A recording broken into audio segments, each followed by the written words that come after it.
Olá, tutores, tudo bem? Nosso grupo é o grupo da professora Luciana Neder, né? Esse grupo é composto pela Ana Beatriz, pelo Caio, pela Stephanie, pela Heloísa, pelo Vitor Hugo e por mim, Igor Nogari. Nosso tema é sexualidade na adolescência e para iniciar esse nosso seminário, vamos iniciar com a leitura do caso clínico.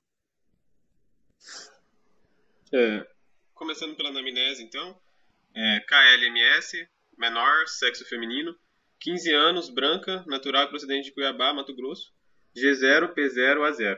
A data da última menstruação foi há 15 dias.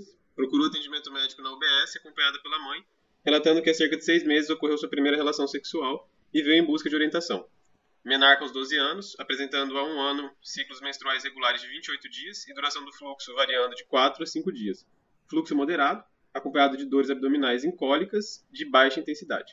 Cólicas moderadas ocasionais sem outros sintomas ginecológicos ou gerais associados. Nega outras queixas.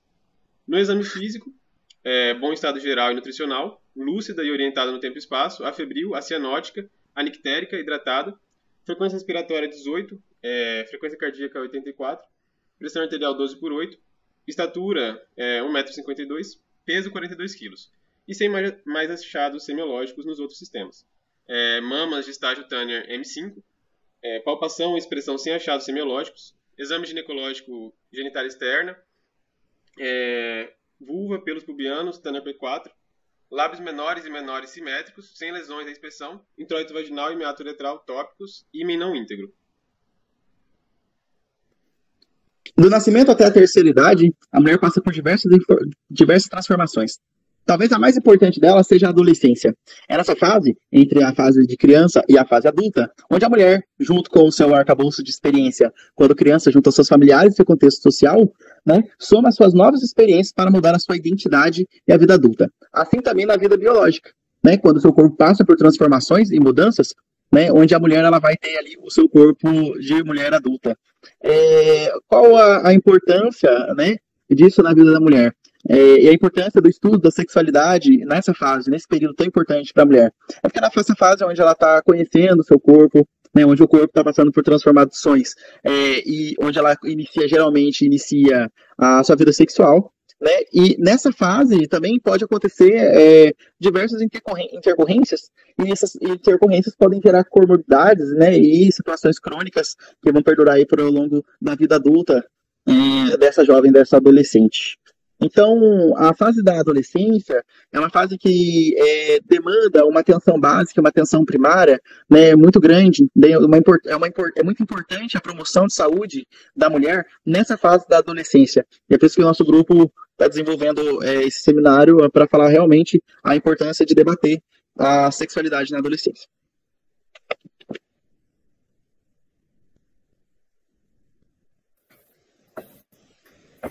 Em relação à anamnese do exame ginecológico, primeiramente você começa pela identificação. Ela não se difere de um paciente adulto e deve ser feita a identificação da paciente e o nome e o contato do seu responsável. A idade é importante porque vai nos permitir identificar a fase da adolescência e o desenvolvimento puberal e vai auxiliar a gente na identificação dos achados clínicos. O motivo da consulta deve estar relacionado também com a faixa etária. Em relação à história menstrual da adolescente, ela precisa ser detalhada e caso a adolescente ainda não tenha tido a menarca, é importante avaliar se já iniciou os caracteres sexuais. Também é importante você saber a idade da menarca e os ciclos menstruais devem ser bem descritos quanto ao intervalo, quantidade, duração e data da última menstruação. A adolescente ela deve ser orientada a marcar esses períodos menstruais. E muitas dúvidas surgem em relação ao ciclo, principalmente o ciclo irregular, e você deve orientar sobre a imaturidade do eixo, que é comum nessa fase, e tranquilizar a paciente e a mãe. E quando a paciente referir alguma irregularidade, você deve perguntar sobre o início da alteração, isso foi um episódio ou é cíclico, e você caracteriza essa irregularidade. Em relação à dismenorreia, é uma queixa muito comum na adolescência, principalmente a dismenorreia primária, que é de causa ovulatória, e não vai interferir no cotidiano do adolescente, vai passar com analgésicos. E também tem a dismenorreia secundária, que é por causas orgânicas, e ela costuma ser mais severa. Na adolescente, essa dismenorreia secundária acontece provavelmente por anormalidades pélvicas e anormalidades uterinas. Em relação ao corrimento vaginal, é um motivo muito frequente da consulta em adolescentes e, na maioria das vezes, ela é de causa fisiológica e pode vir acompanhado de outros sintomas, como prurido, ardor, hiperemia, sangramento. Porém, o corrimento fisiológico na adolescente não é acompanhado de nenhum outro sintomas. E caso a adolescente já tenha iniciado a vida sexual, é bom você alertar sobre a existência de STs e questionar sobre o número de parceiros, colher informações sobre as características do corrimento e se há a presença de alguma lesão no órgão genital. Já em relação à prática sexual, na consulta do adolescente, que seja de rotina ou não, é importante você perguntar sobre o início da prática sexual, número de parceiros, queixas relacionadas ao coito, método contraceptivo usado, você certificar se ela está usando corretamente, corrigir se houver algum erro, orientar, prescrever e enfatizar sobre a dupla proteção. E também é difícil você abordar esse assunto na anamnese e geralmente ela deve ser abordada com tato e enfatizar a adolescente que ela necessita de privacidade.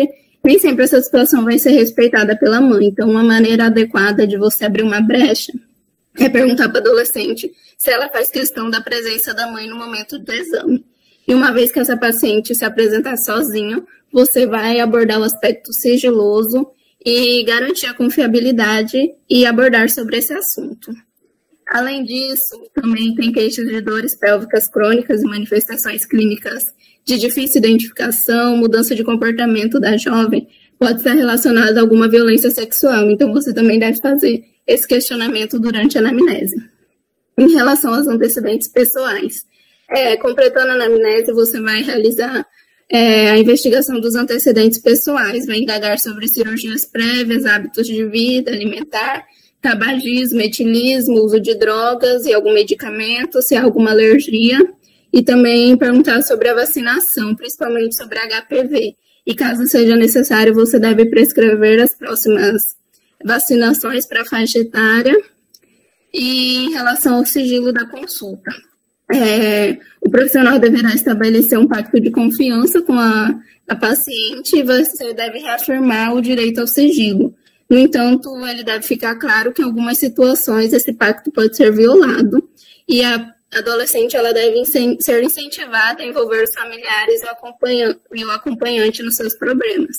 E caso seja necessário quebrar a quebra de sigilo, não havendo aceitação da adolescente, ela deve ser esclarecida pelo motivo que esse sigilo está sendo quebrado. E alguns motivos que vão justificar a quebra do sigilo vai ser déficit intelectual relevante, percepção de ideia de suicídio ou homicídio, falta de crítica por distúrbios psiquiátricos e drogas, recusa ao tratamento por doenças de risco, casos os quais há referência explícita ou suspeita de abuso sexual, gravidez com ou sem o intuito de interromper e atitudes que exponham adolescentes ou a terceiros a riscos de morte.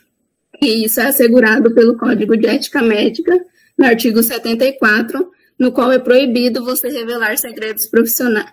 O segredo profissional referente a paciente menor de idade, inclusive aos seus pais e responsáveis legais, desde que ela tenha capacidade de avaliar seus problemas e conduzir-se por meios próprios, salvo não havendo relação de danos ao paciente. Falando um pouco agora do exame físico, né? Como foi comentado no início, a adolescência é uma fase de transição de duas outras fases da vida, né? Da infância para a vida adulta. E de acordo com a OMS, essa adolescência é o período que engloba dos 10 aos 19 anos e ela pode ser dividida em adolescência inicial, dos 10 aos 13, adolescência média, dos 14 aos 16, e adolescência tardia, dos 17 aos 19. Cada uma dessas fases ela vai apresentar algumas peculiaridades, algumas particularidades, que elas têm que ser abordadas de maneira adequada nessa consulta. Então, o exame geral ele vai começar com esse acompanhamento do desenvolvimento da paciente, com peso, estatura, o cálculo do IMC, pressão arterial, temperatura, pulso e... A partir disso, algumas orientações sobre hábitos alimentares, prática de atividade física podem ser realizadas. Desde o início da consulta, desde o momento que essa adolescente entra, é importante fazer algumas observações, algumas inspeções de pele, distribuição de pelos, mucosas e alguns sinais que podem estar relacionados com a violência. Então, o médico ele tem que estar atento a esses sinais. A adolescente ela precisa entender que esse ambiente para a realização do exame físico é um ambiente seguro e que o exame físico é privado. O que isso significa? Que em nenhum momento ninguém vai entrar na sala e interromper o exame no momento que ela está vulnerável e exposta. Essa percepção do adolescente é importante para a continuidade do exame. Além disso, como foi comentado na anamnese, é importante que exista esse momento com o responsável e esse momento sem o responsável, para esse contato médico-paciente ser fortalecido e essa relação da explicação do sigilo para que essa explicação aconteça. No momento do exame físico, caso a paciente entenda que ela prefere que o exame físico seja realizado sem a presença do responsável, para a proteção do médico, né, é importante que exista um outro profissional da saúde, de preferência uma profissional mulher, um auxiliar de enfermagem, um atendente, enfim, que esteja ali no recinto, não necessariamente participando do exame, mas sim auxiliando na proteção do médico, devido a qualquer tipo de projeção que esse adolescente possa fazer no momento de exame. E aí, à medida que o exame ele vai acontecendo, é importante que o médico explique tudo que está sendo feito, os achados do exame, sempre com bastante cuidado para essa paciente se sentir acolhida. O momento da anamnese é muito importante, porque é nesse momento que alguns dados principais que vão conduzir o exame físico, eles vão ser colhidos. Então, dentre as fontes que nós utilizamos, 3 principais dados foram encontrados para a condução desse exame. Então, a presença de menarca, o início de atividade sexual ou a presença de alguma queixa que exija tratamento mais urgente. São situações que conduzem o exame físico. De modo que a paciente que ela ainda não menstrua, ela vai passar por um exame físico muito mais focado na avaliação de rotina, do desenvolvimento puberal, orientação, retiradas de dúvidas, e estabelecer esse vínculo de confiança entre o médico e o paciente. A paciente que ela já tem o início da atividade sexual, que ela relata isso na anamnese, ela vai ter um exame físico igual ao exame físico da mulher. Por isso é importante enfatizar e explicar a necessidade de investigações sexualmente investigar infecções sexualmente transmissíveis e orientar a paciente quanto ao uso de métodos contraceptivos, uso de preservativos, transmissão de STs, número de parceiros, a prática do sexo seguro, enfim. Se a paciente ela apresentar alguma queixa que seja característica de vulvaginite, que seja característica de uma menorreia importante, uma dismenorreia importante, essa paciente, independente da atividade sexual ou não, ela vai precisar passar por um exame físico mais aprofundado, né, para que essa queixa seja investigada. Então, o exame ginecológico, ele ocorre na mesma ordem do exame das mulheres adultas, que é o exame das mamas, o exame do abdômen, da genitália externa e depois da genitália interna. E o pudor da paciente, ele sempre deve ser respeitado. Então, em um ambiente dentro do consultório, né, mas um ambiente privativo, um banheiro, uma sala privativa, deve ser pedido para a paciente se despir, colocar um avental com abertura para frente, se despir inteira, né, a orientação de retirada de roupas e peças íntimas deve ser feita, e aí se inicia o exame físico. O exame físico das mamas, ele começa com a inspeção estática e dinâmica, e ele deve ser realizado com a paciente em pé ou sentada, o que for mais confortável. Posteriormente, já é realizada a palpação dos linfonodos, tanto axilares, supra e infraclaviculares, e ocorre a palpação mamária com a paciente deitada, expondo um seio de cada vez, para que a paciente não se sinta exposta desnecessariamente. E a expressão papilar, né, ela vai ser suave e ela é opcional no exame da adolescente. Então, caso exista alguma queixa que justifique a realização da expressão mamária, ela deve ser feita. Com relação ao exame do abdômen, As técnicas de inspeção e palpação, elas não se diferem do exame da mulher adulta também. Existe a palpação superficial e a palpação profunda, com o intuito de observar algumas regiões dolorosas, algumas massas pélvicas ou algumas hérnias. E aí, falando um pouco mais do exame dos órgãos genitais da adolescente. O posicionamento da adolescente vai ser o mesmo posicionamento da mulher, que é a posição ginecológica, que é a paciente em decúbito dorsal com as pernas fletidas e as coxas em adução e flexão. O exame dos órgãos genitais externos, ele vai se iniciar pela inspeção, vai ser observado os grandes e os pequenos lábios, vai ser observado o clitóris, o vestíbulo, o meato uretral externo, a fúrcula vaginal e o ímen, e as regiões perineal e perianal. Na inspeção da vulva, especificamente, é importante fazer a distribuição, observar o aspecto e a distribuição dos pelos pubianos para fazer a classificação de Turner. A presença de qualquer lesão, qualquer processo inflamatório, qualquer traumatismo também é observado nesse momento do exame. Para as pacientes que ainda não menstruaram, a avaliação do status puberal ela é importante, e a avaliação do ímen também é importante, para identificar se existe alguma imperfuração imenal ou alguma malformação que provoque obstrução do canal vaginal, e para que isso seja diagnosticado antes de qualquer situação mais grave.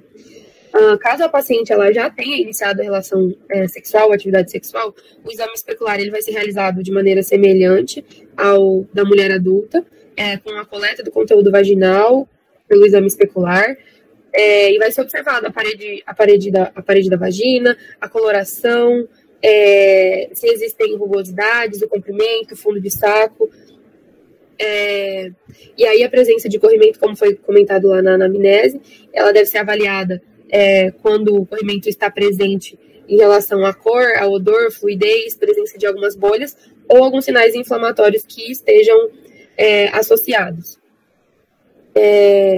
Falando então agora sobre o sigilo, né? Quando a paciente ela necessita manter que o início da vida sexual já ocorreu em sigilo, isso pode gerar algumas dificuldades com relação à realização de exames complementares.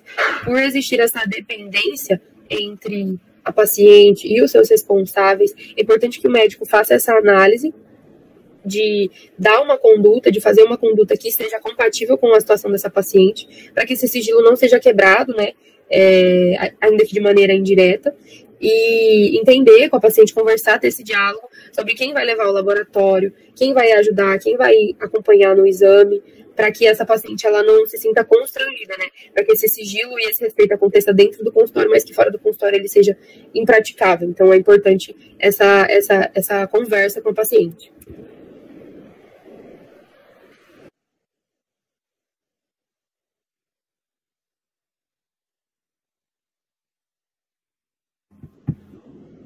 Bom, então, embora as estratégias de prevenção à gravidez na adolescência tenham evoluído, ainda permanecem dúvidas, preconceitos, mesmo dos profissionais de saúde. Os que negam a contracepção dos adolescentes fazem isso não só por desconhecimento técnico, mas frequentemente por desaprovação pessoal à atividade sexual nessa fase de vida. Só que o desenvolvimento sexual ocorre nessa fase, então, por isso, é indispensável que o médico, o pediatra, esteja preparado, né, para orientar adequadamente de modo individualizado. A anticoncepção para adolescentes ela se estrutura principalmente nos direitos à privacidade e à confidencialidade no atendimento, além do direito ao sigilo profissional, educação sexual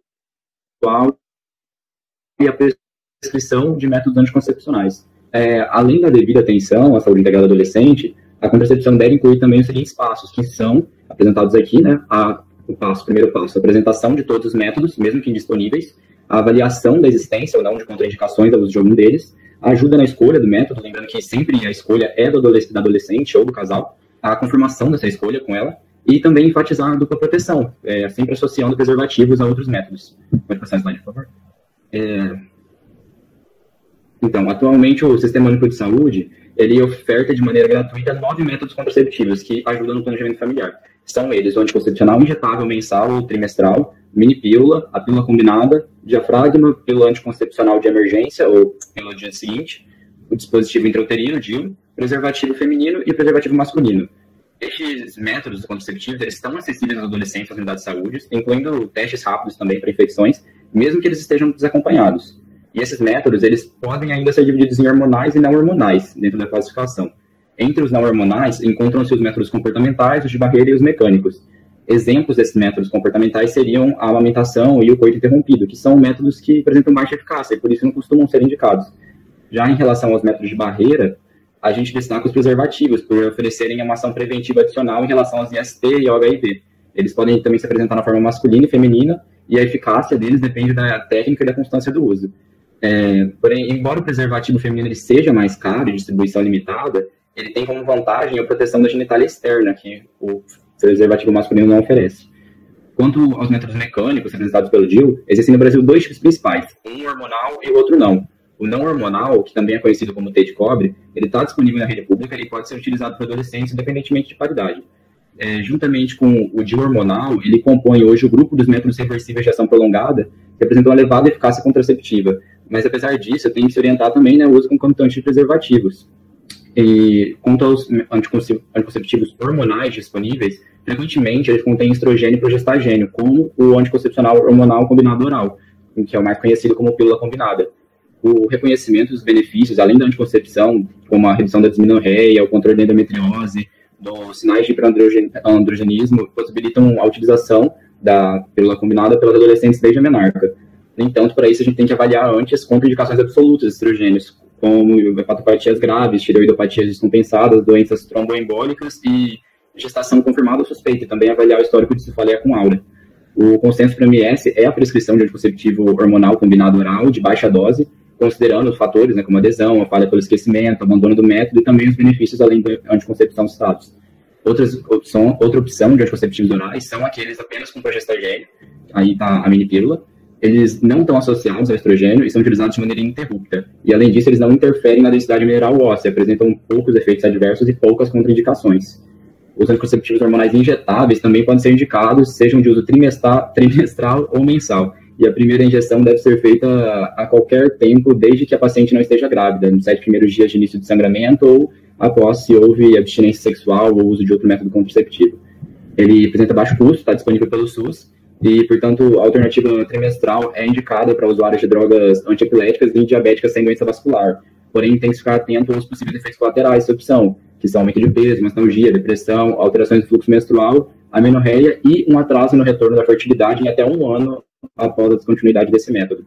Já os anticonceptivos hormonais injetáveis de uso mensal, por utilizarem um estrogênio natural e não sintético, eles apresentam poucos efeitos comuns aos orais da pílula, e como, por exemplo, a sobrepressão arterial, a coagulação e a função hepática. Então, por isso, é uma boa opção para adolescentes que não tenham a disciplina da tomada diária da pílula também, ou que apresentem uma intolerância gástrica com a via oral.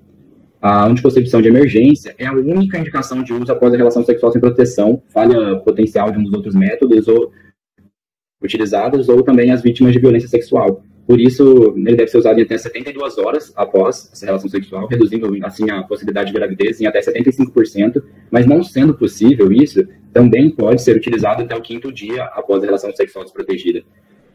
Por último, é importante ressaltar a necessidade da recomendação de uso de preservativo sempre, mesmo em associação com outros métodos, para evitar as infecções sexualmente transmissíveis, além da gravidez.